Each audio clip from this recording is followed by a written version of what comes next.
Hi, in this video I'm going to be talking about breast cancer treatment, and smoking.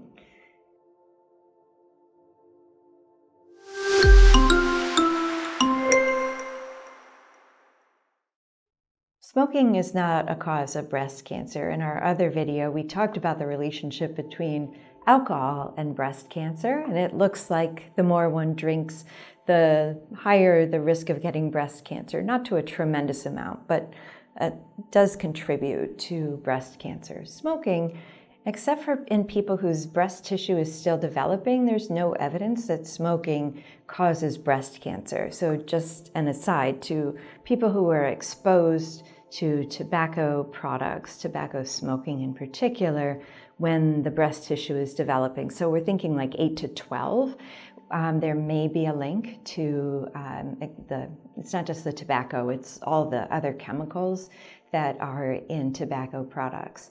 But for adults, we do not see a strong connection between smoking, tobacco, using other tobacco products, and breast cancer. So why am I bringing it up? Well, number one, you may want to know, what can I do to decrease my risk of getting cancer again?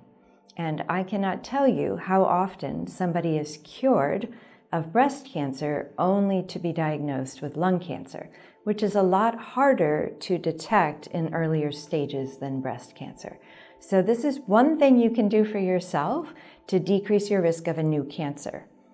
I do want to add, if you are a smoker, you may be eligible for lung cancer screening.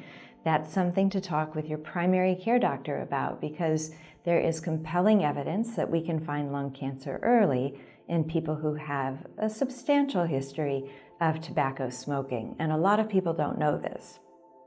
So back to breast cancer and its treatment in particular. It's something that a lot of people don't know, but there are two reasons you don't want to smoke, particularly during chemotherapy and hormonal therapy. The biggest one is with chemotherapy. Chemotherapy can increase slightly your risk of developing blood clots in the legs, the pelvis, and those can eventually move and go to the lung and cause what's called a pulmonary embolus.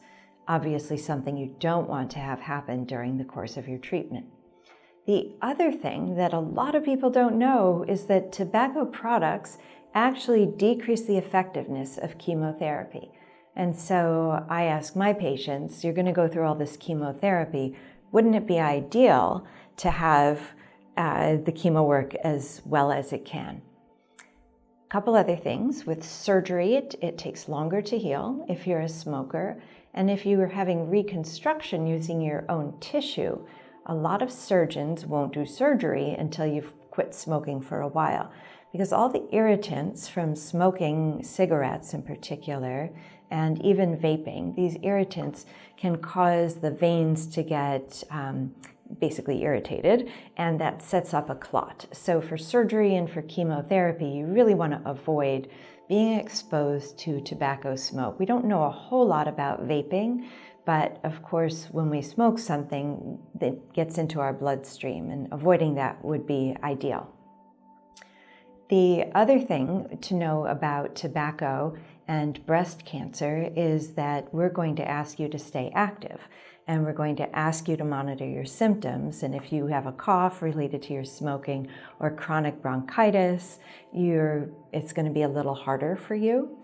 And finally, if you want to stay fit during and after breast cancer treatment, you're going to notice you have a lot more exercise tolerance if you stop smoking. Now, quitting smoking, I'm just happy I never started, because I know it is really hard. And we'll have some resources right here on the screen for you.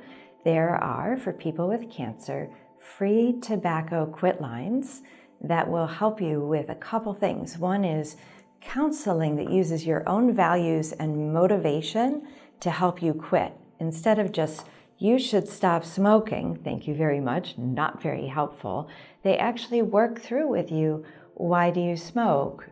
Can you be more mindful when you are smoking and notice the smell and the taste? And that actually helps people develop an aversion to cigarettes. It's one of the most effective things, is to be more mindful as you're smoking, because most of us don't like the smell or actually even the taste. It's more the ritual of all of this.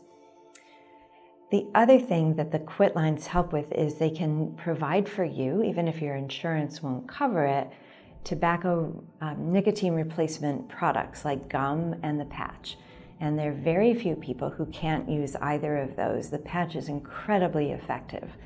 If this quit line's not available to you or they don't reach back to you, you can talk to your primary care doctor because they will definitely know services that can help you quit. Being diagnosed with breast cancer is really hard, and a lot of us feel like this is a time you might be extra motivated to quit smoking, not just for your own health now, during treatment, the type of surgery you can get and chemotherapy, but your overall health, and then also for the other people who watch you, your children, your siblings, your friends, your partner. So lots of good reasons to think about, if not quitting, at least going down on your tobacco use. In terms of vaping, we don't know a lot about it, but there's no evidence that it's good for you. Let's just put it that way. If you want to learn more about your surgery options or your chemotherapy, what treatments might be offered as part of your treatment plan, go to yerbba.com. And if this video has been helpful, click like and subscribe. That helps other people who maybe want to try quitting smoking find this video. And as always, drop a comment or a question and we'll respond just as soon as we can.